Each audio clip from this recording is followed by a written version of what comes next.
This program sponsored by Marwadi University, Rajkot, Gujarat. Join Global Campus for a 360-degree education. నమస్కారం, welcome to I dream. నేను మీ విజిత.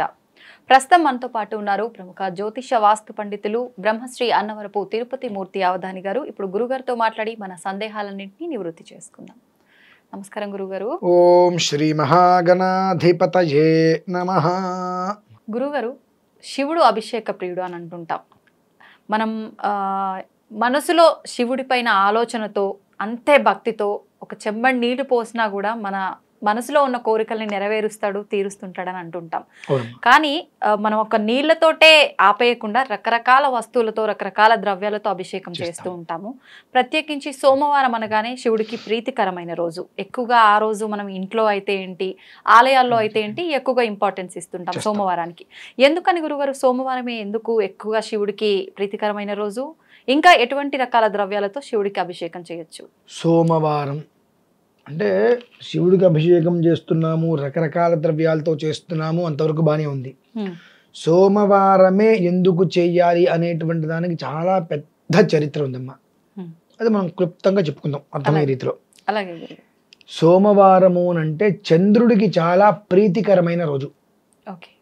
చంద్రుడికి సోమవారానికి శివుడికి అభిషేకానికి సంబంధం ఏంటండి? శివుడి నెత్తి మీద ఉంటాడు. అది అంటే సోమవారం ఎందుకు చెయ్యాలి అంటే శివుడికి కాదు చేసేది, చంద్రుడికి. సోమవారం అభిషేకం చేసేటువంటిది చంద్రుడికి. చంద్రుడికి ఎందుకు చెయ్యాలండి? శివుడికి చెయ్యాలి కానీ బానే ఉంది. ఒక మనిషి ప్రశాంతత చెడిపోయిందంటే కారణం మనస్సు స్థిరంగా లేకపోవటం. ఏ పని చేయలేకపోతున్నాడంటే మనస్సు స్థిరంగా లేకపోవటం. చేస్తున్న ప్రతి పని ఆటంకాలు వస్తున్నాయంటే అతని ఆలోచన సరిగ్గా లేకపోవటం. ఆలోచన ఎందుకు లేదు? విభిన్నంగా మనిషి ఉన్నాడు, మళ్ళీ మనస్సు ఏదో ఆవేదనగా ఉన్నాడు. అసలు ఈ మనస్సు ఆవేదన గల కారణం ఏంటి? చంద్రబలం లేకపోవటం. చంద్రుడి యొక్క అనుగ్రహం లేదు అనంటే ఆ మనిషికి ఎంత డబ్బున్నా మానసిక ఆవేదన వాడిని పట్టి పీడిస్తూ ఉంటుంది. దేని మీద మనస్సు వెళ్ళదు. ఆవేదన పర హృదయం అయిపోయి ఎప్పుడూ కూడా ఏదో కోల్పోయినట్టుగానే, అందరు ఉన్నప్పటికీ 10 మందిలో ఒంటరి వాళ్ళలాగా అయిపోతూ ఉంటాడు. ఆ స్థితి మనిషిని ఆత్మహత్య వరకు కూడా ప్రేరేపణ చేస్తుంది.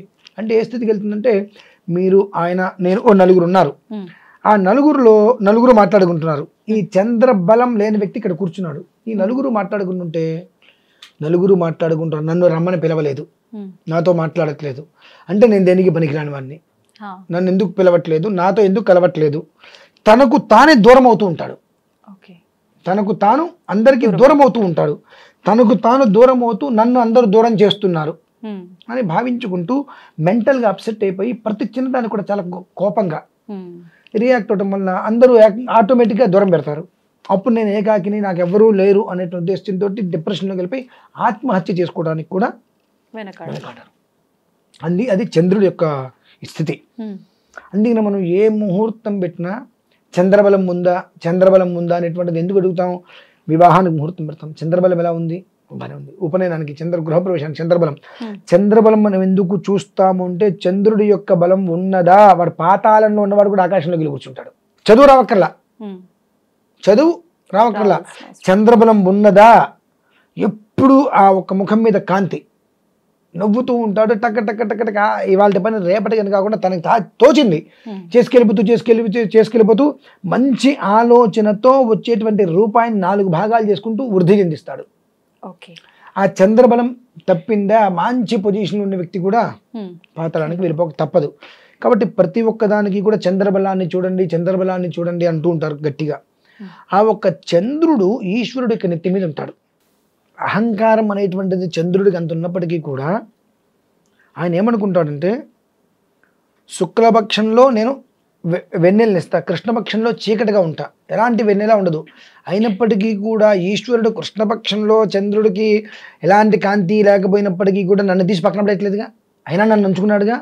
అంటే ఇక్కడ ఈశ్వరుడు వలన నాకు అద్భుతమైనటువంటి యోగం పట్టింది అనేటువంటిది ఊహించుకొని ఆయన మనం చేసేటువంటి పాలు కానీ పంచామృతాలు కానీ చేసి అభిషేకములతోటి ఆయన మీద నుంచి పడుతుంటాయి కదా, అంటే ఇప్పుడు నా మీద నుంచి ఈశ్వరుడి మీదకి వెళ్తున్నాయి, అంటే సోమవారం రోజు నాడు ఈశ్వరార్చన చేశారు అంటే ఆ మనిషికి సుఖయోగం కలుగుతుంది అని అంటే ఈ యొక్క చంద్రుడి నెత్తిమించిగా మనం అభిషేకం చేస్తున్నాం కాబట్టి నా మీద నుంచి స్వామివారు తీసుకుంటున్నారు. కాబట్టి ఏ జాతకుడైతే ఈ సోమవారం రోజు నాడు ప్రత్యేకంగా అభిషేకం అనేటువంటిది చేశారో అతనికి చంద్రబలం అనేటువంటిది ఎప్పుడూ కూడా శుక్లపక్షం వలె ఉంటుంది అనేటువంటిది అనుగ్రహాన్ని ఇచ్చాడు. ఆ కారణం చేత సోమవారం అనేటువంటిది అభిషేకం ఎందుకు చెయ్యాలి అని అంటే కేవలము కూడా చంద్రుడు అనేటువంటి వ్యక్తి ఆ గ్రహము ఈశ్వరుడికి నెత్తి మీద ఉంటాడు కనుక ఆ ఒక్క చంద్ర ప్రీత్యర్థం ఈశ్వర అనుగ్రహార్థం కోసమే కేవలము సోమవారం అనేటువంటిది పెట్టడం జరిగింది. లేదంటే మంగళవారం పెట్టచ్చు, బుధవారం పెట్టచ్చు. సోమవారం ఎందుకు అనేటువంటిది ఏంటంటే సోమవారం అనేటువంటిది చంద్రుడికి చాలా ప్రీతికరమైనటువంటిది. అందరికి ఆదివారం అంటే రవి అని తెలుసు, మంగళవారం అంటే కుజుడు అని తెలుసు. సోమవారానికి చంద్రుడు అధిపతి అన్న విషయం చాలా మందికి సోమవారం తెలుసు. సోమవారం అంటే శివుడికి అధిపతి, శివుడికి ఇష్టం అంటారు. మరి ఇందులో 7 వారాల్లో చంద్రుడు ఏమయ్యాడు? మధ్యలో వెళ్ళిపోయాడు చంద్రుడు పాపం. కాబట్టి ఆ చంద్రుడికి సోమవారం అనేటువంటి సోముడు అనే పేరుంది ఆయనకి. సోమశేఖరుడు వేరు. సోమశేఖరుడు ఎందుకు అయ్యాడు? ఆయన నెత్తి మీద పెట్టుకున్నాడు కాబట్టి సోమశేఖరుడు. సోముడు అనేటువంటి పేరు చంద్రుడికి ఉంది కనుక ఆ సోమవారానికి అధిపతిగా ఆయన ఉన్నాడు. ఆయనకి ప్రత్యేకంగా అభిషేకం ఒక్కటే చేయడానికి విశిష్టతలో లేదు కనుక ఈశ్వరుడు శిరస్సు మీద ఉండటం చేత ఇద్దరికి కలిపి అభిషేకం చేయడం వలన ఐశ్వర్యము కలిసి వస్తుంది. ఐశ్వర్యం ఎలా వస్తుంది? మనస్సు అనేటువంటిది ప్రశాంతత వలన. ఆ ప్రశాంతతకి మూలకారకుడు ఎవరయ్యానంటే ఆ చంద్రుడు కనుక చంద్రుడికి ప్రీతికరమైన సోమవారం అభిషేకం చేయాలి అనేటువంటిది ప్రసిద్ధిగా వచ్చింది. కాకపోతే ఇంత కారణాలు ఎవరు చెప్పకుండా సోమవారం అభిషేకం చేయండి, శివుడికి అభిషేకం చేయండి అంటూ ఉంటారు. ఇవే దృష్టిలో ఉంచుకొని గత కొంతకాలంగా ఒక్కొక్క సోమవారము ఒక్కొక్కరి గృహము యందు మనం ఇంత ఇంత ఇంత ఇది 1.5 అడుగులో ఉంటుంది. 1 కిలో 800 గ్రాముల వరకు వెండి శివలింగం. దాన్ని తీసుకొని ప్రతి సోమవారం ఒక్కొక్కరింటో మనం అభిషేకం చేస్తున్నామండి. గత కొంతకాలంగా ప్రతి సోమవారం ఒక్కొక్కరింటికి తీసుకెళ్ళటం, అభిషేకం చేయటం, రావటం.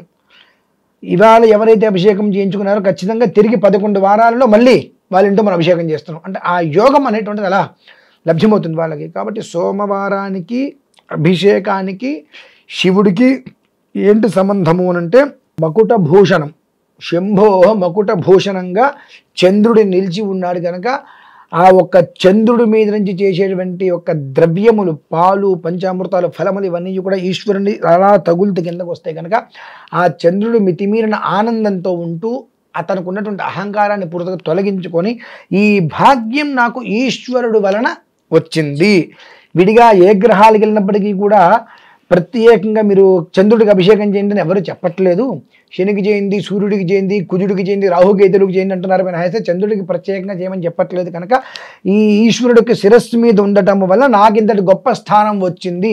ఈ గొప్ప స్థానంలో నేను ఉన్నటువంటి ఉన్న కారణం చేత నాకు ఈ అభిషేకం జరుగుతుంది. కాబట్టి సోమవారం అభిషేకం చేసేటువంటి ప్రతి జీవికి కూడా చంద్రబలం అనేటువంటిది సమగ్రంగా నేను ఇచ్చేస్తానని చెప్పి ఆయన అన్నాడు. ఆ కారణం చేత సోమవారానికి అభిషేకానికి మూలం అన్నమాట. అది విషయం. చక్కగా వివరించారు గురుగారు. నిజంగానే సోమవారం అంటే శివుడికి ప్రీతికరం, సోమవారమే చేయాలి శివుడికి సంబంధించిన పూజలు అంటాం, కానీ దాని ఆంతర్యం ఇది. థ్యాంక్ యూ గురుగారు, చక్కగా వివరించారు. నమస్తే.